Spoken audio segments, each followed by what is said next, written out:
Old Friends Reunited. Narrated by Trainboy11 and artwork by Trainboy11.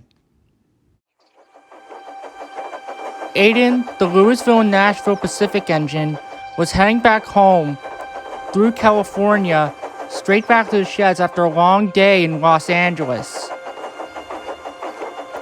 He had a long day, and he was very exhausted and tired. And he hoped that nothing would try to ruin his night. But as he was traveling through the forest, he heard an unfamiliar whistle that he knew well. One he hadn't heard for a very, very long time.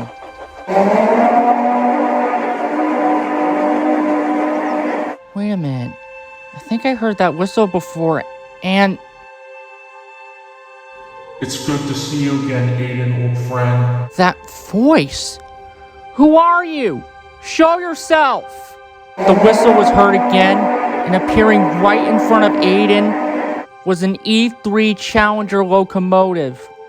And Aiden recognized who the engine was. No, it can't be. Cromford? It's good to see you again, Aiden, old friend. I'm glad you haven't been touched. I really missed you, old friend. Cromford? But how?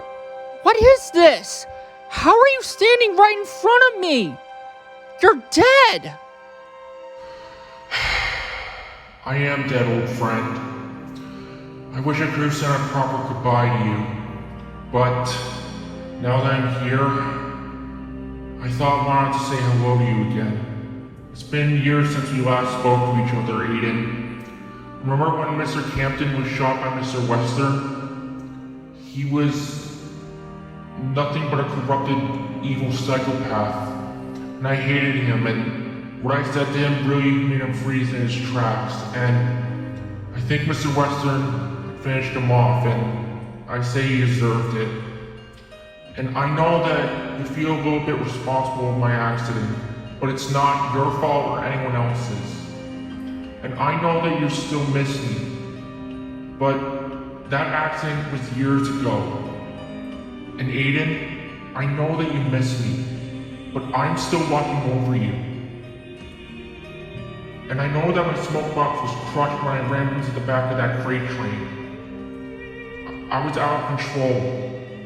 I wish I could have said goodbye to you, Aiden.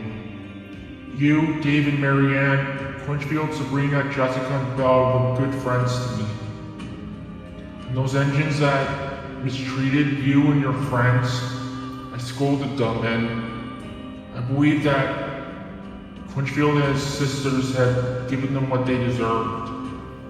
And when I died, and when some of the engines mourned my loss, and when some of the other engines didn't, I attacked them and I warned them if they ever mess with me or anyone else, they would be sent straight to where they belong in the scrapyard. And that got through their heads. And I know that you feel a little sad right now, Aiden. But I just want to tell you shouldn't be sad. I'm always with you in the bottom of your heart. And I love you because you're my friend. Aiden started to tear up after hearing those words.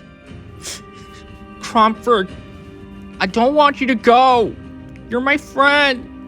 Please, don't leave me. I don't want to leave you. You're my friend. You were the best friend I had back then. I don't want to leave you. Cromford could see the sadness in Aiden's eyes. He smiled warmly, and then he spoke kindly to Aiden, his friend that he knew and cared about for all those years. Shh. It's all right, Aiden. I'm in a better place now. I'm in heaven. And that is where I am. You don't have to worry. Heaven is where I am now, and it's the afterlife. Many other engines who believe in Jesus, they go to heaven. Well, I've seen a lot of other demonic ghost trains out there, but I always tell them that someday they will move on and rest in peace. And I rest in peace for your sake.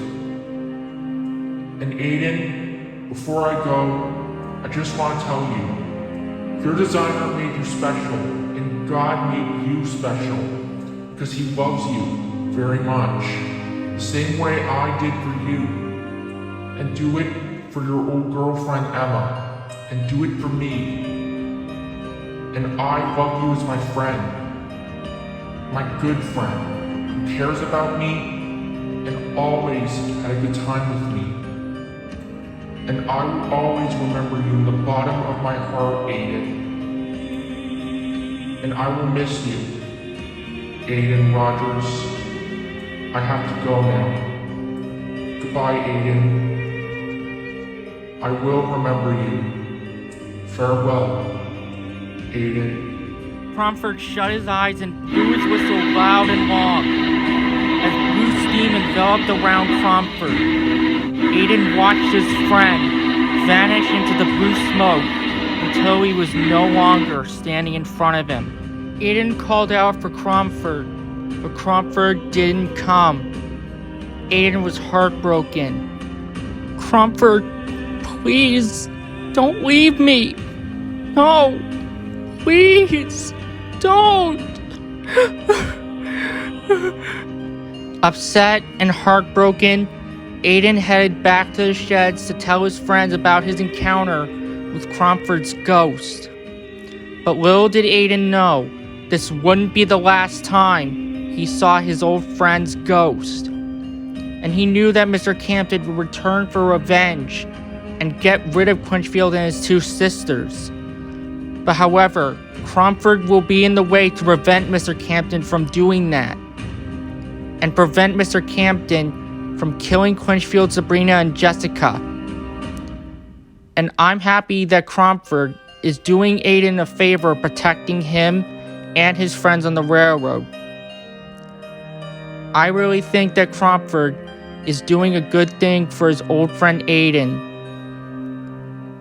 Don't you?